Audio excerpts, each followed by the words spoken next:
For staying with Daybreak, we're getting into that conversation on freedom and the law. We're going to peg this on everything that's happening. Does the law apply equally to everyone? We'd like to hear from you as well. 22422 is the SMS line at Trevor Mbiji at Zinzi_K at Citizen TV Kenya. Use the hashtag Daybreak. We'll sample some of your views during this broadcast. We'll talk about the freedom of speech and judicial independence. There's been a lot of protests lately and placards showing that the law does not apply equally. Without really necessarily getting into the merits of the cases, you know, the cases we're talking about, the issue is, does it apply equally? So, first, let me introduce our guest, starting from my immediate left.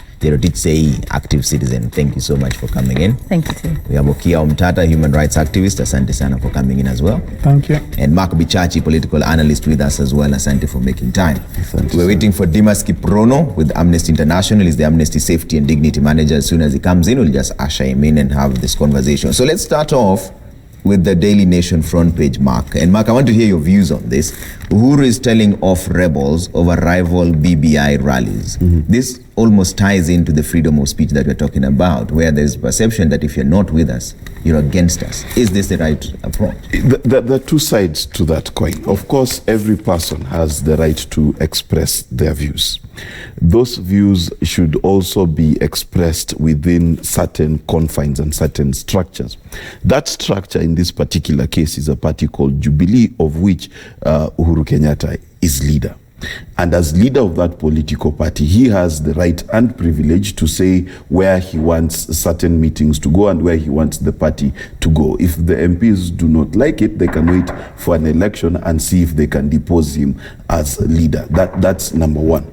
Number two, whether telling them holding parallel rallies is equal to curtailing freedom of speech is not exactly true, because he's not stopped them from saying the things they do everywhere else they're doing it. What he's saying is BBI is an initiative by his office, correct? And if you're going to have a BBI rally, you're by extension having a meeting under his auspices. So you cannot have a meeting under his auspices that is misaligned to his agenda, because you do not belong to ODM, you belong to Jubilee. But we're saying you're allowed to have a valid opinion. Yes, and that's he's not stopped them from doing that. Will my valid opinion get me into trouble just because I don't But who has gotten into trouble by having valid opinion? William Ruto has had a valid opinion about the handshake from the word go. But isn't this Kipchumba intimidation? Murkomen had a different opinion just 2 weeks ago, had a different one a week ago, had a different one yesterday, will probably have a different one tomorrow. Isn't this intimidation? The head of state himself telling people not to hold. No, but guys, come on. BBI is whose initiative?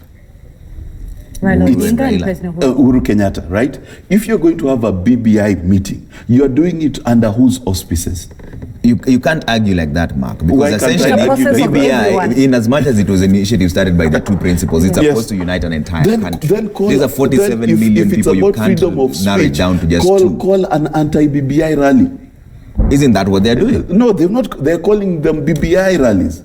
They've not called them so anti-BBI. So if they name it anti-BBI rally, that would make it better. Then if the president stops an anti-BBI rally, okay? That is essentially what he's stopping. No. Because if these rallies were aligned with what he wanted, wait. Are these MPs Jubilee MPs? They are. Are they supposed to toe the party line? They may be, but are they allowed to have a valid opinion? Yes, that is my number one. Here. Number two, has Uhuru Kenyatta said under threat of imprisonment, under threat of being kicked out of the party, you shouldn't do that? Doesn't he have the right to also express that he does not want that? But because he doesn't just want it, the same way. Mean... Okay, when he went to the Akorino function and he said he does not want people to tanga, was he also curtailing freedom of speech? Pretty much. Some people could argue like that. Because even though he's the head of the party, doesn't mean that you stop people from having a valid opinion. You tell me anywhere in this world, including the current debate in the Senate of the United States, where the Republicans and Democrats are debating the impeachment of the president, you tell me whether the party line is not being told or not. Tell me. All right. In a situation where it's quite ridiculous. Okay. Yeah. Let's bring in Sei in here. What do you think, Sei? Well, for me, how I understand it is, in fact, just from the discussions, it's already very clear, and I've been underscoring this for months since the process began, that actually this process is not about Kenyans. This process is about aligning all factions within one party, and in this specific case, it's Jubilee. So the in-house wrangles, the disagreements, the divergent views are now being umbrellaed or sandwiched or packaged in this box called BBI, where they will have to toe the line or they're not a part of it. They're with the president or against the president. And for me, His Excellency the President, who I agree should be treated as the head of state with the respect his office deserves, is also himself guilty of having spoken out of turn in anger, either in vernacular or in English, attacking the judiciary, for example. This was in 2017 after the elections, and where he said we will revisit, and all kinds of off-the-cuff, casual, almost, intimidating, threatening. So if he wants to be treated with respect, I think he also needs to treat or remember that he has an obligation as well as the flag bearer, as the standard holder, as the quality control, quality assurance leader of the Republic of Kenya, to also handle himself in a manner that is befitting of the respect that he is demanding from people. Be that as it may, I think within Jubilee, if there are dissenting opinions, they should be allowed to be there. I mean, if there's an insult that's underlying every dissenting opinion, of course, each person should individually check him or herself and say, am I communicating using insult, or am I communicating clearly using language that is palatable? So it all depends on people's choice of language, people's understanding of how to get a rise out of another person. So as far as I'm concerned, where I started is to say this whole BBI process has gone from being about the people into, I've always said, about succession politics. This is about aligning people, and having people fuata a certain sharia, and failure to do so creates a problem. It was, in my opinion, an attempt to bring the Tanga faction under control under this umbrella of the handshake. So this Trojan horse, which is this BBI process, which is supposed to be providing some kind of psychosocial support to Kenyans, where Kenyans feel we're being listened to, our views are being collected, ultimately has nothing to do with the Kenyans and everything to do with succession politics and what it is that His Excellency President Uhuru Kenyatta and Right Honorable Raila Odinga would like to see. And anybody else who is not inside that process will be dealt with thoroughly, as we have seen. So it's all games, and we are here sitting as Kenyans being entertained, but ultimately freedom of speech should be sacrosanct. Okay. And it is protected under the Constitution. Let me bring in Okia. Okay, as much as President Uhuru Kenyatta is the head of state and the top man on the land, Uhuru tells off rebels over rival BBI rallies. Does he have a right at the end of the day to not okay any rallies that are against what he and his colleague Raila Odinga have in regards to BBI, as much as he is the head of state? Does he have the right to do so, to stop BBI rallies that are not for him? Thank you. First of all, I would say that this thing does not deserve to be on the headline. It's a total misplacement of priorities. Number two, I agree with my sister here. Number three, I think there's something we need to understand. Fear and respect, the distinction. The president wants to be feared. He's not looking for respect. He wants to be feared. So when he says something, everybody falls in line. So what I'm reading here is that, why are you not fearing me? It's not respect. I don't think whatever Uhuru, this man Ngunjiri, has been saying amounts to an insult. He has been expressing, I've been listening to him, he expresses very valid concerns. Maybe his tools of exposition may be a bit limited, but I wouldn't consider them insults. But these are all grasshoppers. These BBI issues are grasshoppers. So I think the best thing would have been done is to discuss the real grasshoppers, which are locusts, which are ravaging this country. And I would have expected the locusts moving into Machakos to be the headline here. That's where the problem for Kenya is. Okay. The BBI, this is a pursuit for the elite, or I like using the analogy of the prison. The prison wardens who are fighting for the pecking order, who is the chief warden within this prison. They've got no interest in destroying the prison. And anybody who purports to think that the prisoner should be freed Yeah. is labeled and is threatened and is curtailed. But all said and done, to me, is the BBI debate and the handshake debate need to be distinguished, whereby the handshake had a constitutional anchor. Within Article 159, alternative dispute resolutions are allowed. And so Uhuru and Raila opted to resolve their dispute outside the formal structures. Yeah. The offshoot called the BBI is supposed to be an attempt to change the constitution. And I'm telling you, changing the constitution is not something you can shut up anybody about. It's not an election that will change, that you can intervene after 5 years. It might be 100 years to come. You might make a decision that affects your great-great-grandchildren. Yeah. Okay? Like if you look at the American Constitution, when was it last changed? So for somebody to tell somebody off on a constitutional process, much as we know that it's also illegal itself from my point of view, but it's about changing the constitution, I think they should allow every shade of opinion to float in whatever forum without any limitation. It's a constitutional change that these people are looking It's for. not the case now that, you know, the other rallies are being held. It's not the case. They don't seem to be welcoming the other rallies. Because the whole thing is, as my sister has said, is camouflaged. What we are being told it's about, just like in the Bible, where I think the Gospel of Luke, where Jesus asks, which father among you, when your son asks for an egg, you give him a stone. For a fish, you give him a snake. So these guys want to give us a snake, but they would like to camouflage it as a fish. And that's why they don't want any debate. They don't want any debate. They want an endorsement. What they're looking for is to endorse their agenda. And all these statements are designed to have the people endorse their agenda. Yeah. They don't want a conversation. Yeah. They want a campaign. Okay. And so the BBI is a campaign and not a conversation about changing the constitution. And that's what that's steamrolling stuff. Yeah.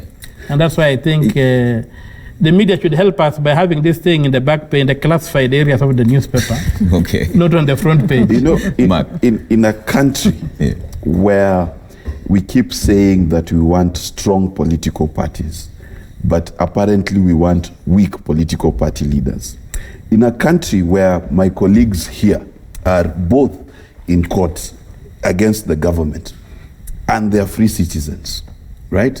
But at the same time stating that there is no freedom If I may of correct, speech. I'm in court against That's state actors, That's- not the that's- government. the Same government. here. I'm a strong supporter of the government. Okay. I'm a taxpayer. I believe in the rule of law. I've never opposed the government of Kenya. So it's a state actor. Yes, state actors who step out of the line. The same state actors who were now accusing of curtailing freedom of speech.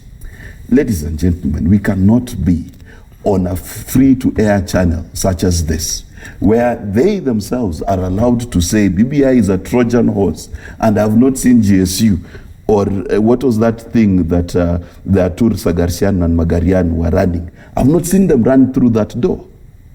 The freedom of speech, when you say it does not exist in a country, you've got to quantify it.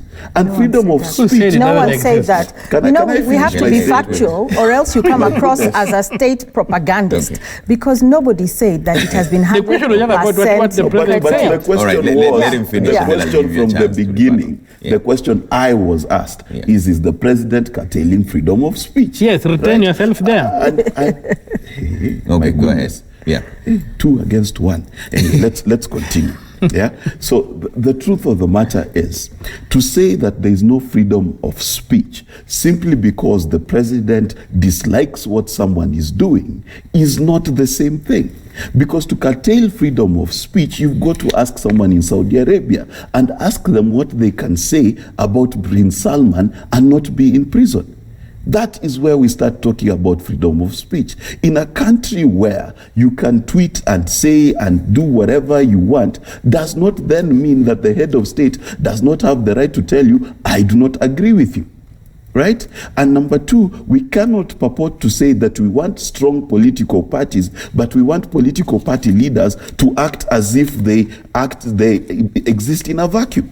They have to be able, Uhuru Kenyatta has to be able to tell his people when they're out of line, because he has an agenda. And for him to deliver his agenda, guess what? He has to keep his party in line. Otherwise, he will have failed as a head of state and as a leader. And if he can't do that, he has no business being president. Let's be very honest. So, right. Mark, so tell me this. So, President says he has no interest in politics and is only seeking to unite the country. How do you unite the country if you're not inviting dissenting views? You see, here's the thing, and we need to understand something, okay? We are talking about separate rallies, not the ability to receive views, which is misleading. Because if you look at the task force mandate as gazetted, okay, they are obliged to receive views. William Ruto himself has said that he will present his views to that committee, right? So we are talking about two different issues. What the president is saying is he's reading into these parallel rallies a pissing contest. But they've come out and said it's not a pissing contest. My friend, And let me tell you. Senator Murkomen has said Let's that not he pretend. is holding Let's rallies. not pretend. Let's start Let's from not there. pretend. He could also have just given his not views the way you're let's saying. not pretend. But they're holding rallies. Let's not pretend that we're visitors in Jerusalem. Okay? Let's Give them be the very benefit clear. of doubt. Let's be clear, right? Let's be very clear, okay? If Murkomen was allowed to attend the rally in Mombasa, right? Was he at any point told you cannot say this or that? Was he under any threat, under any duress to say what he said at that rally?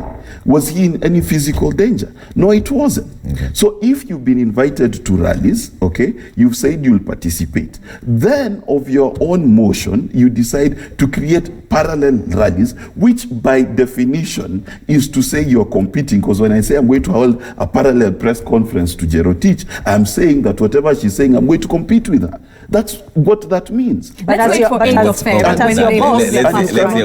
your boss, I would therefore, if I was your boss, I would therefore not be within my means to intimidate you out of holding that parallel press conference. If you wish to hold that parallel press conference, it is your right, it is your freedom. That we have spent the past number of minutes doing apologetics for the Jubilee Party, for me, is utterly inconceivable. This is how media ends up wasting the time of our Kenya, because now we are discussing the intrigues of the party. My brother Okia has said we should look at the locus. Why is this the headline? So at the end of the day, we can defend ad nauseum President Uhuru's right to try and manage his party. And I have not said that we don't have freedom of speech. Absolutely. We have freedom of speech in Kenya. But insofar as it is not yet at that moment politically expedient for the head of state or other forces to take force, you can say whatever you want to say. The minute you become a thorn in the flesh, the minute you threaten political capital, political space, that is when you become a thorn in the flesh. And when we are talking about freedom of speech, we look at the issues of people like Mildred Ati, who was arrested. You look at the death threats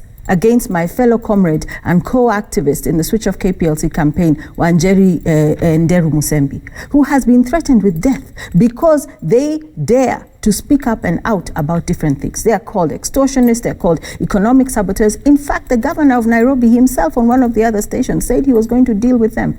So when you see freedom of speech being curtailed, threatened, people's lives are at risk, it shows that this is selective. It's not sacrosanct. And my position is you should be able to say whatever you need to say as a citizen of this republic without fear.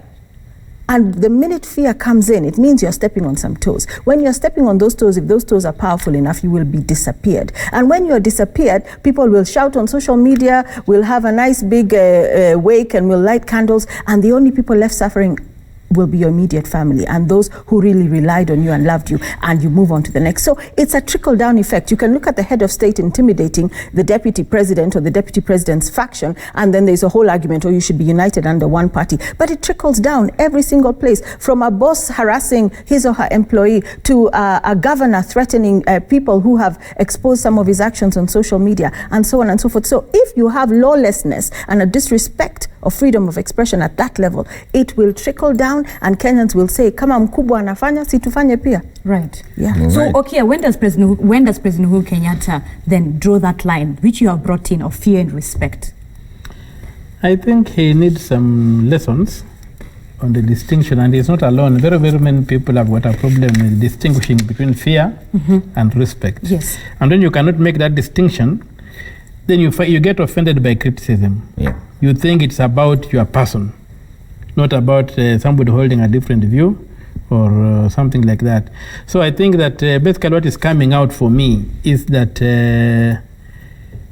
increasingly, President Uhuru is beginning to behave like a king, like a monarch, and not somebody who earns a salary paid by Kenyan taxpayers. So, and that's why he needs to go back and know that he exercises limited power within the constitution. And I think that the correct question you should have asked about this particular thing I don't like is that the word used in the constitution, the phrase or the expression in the constitution, is freedom of expression, not of speech. Freedom of speech is a subset of freedom of expression. Freedom of expression can be the way you dress, how you express yourself. So if somebody thinks that the best way to express their views is to have a forum they control, when you're just invited to a forum, you don't control it. You play to the text. You might be given 5 minutes. But maybe you want to organize one where you can have a day. Yeah. So the freedom of expression that is being curtailed here is the thing we should really address and say that, and especially if this thing is about changing the constitution, let people express themselves in any way they want. Yeah. And as regards the issue of collecting views,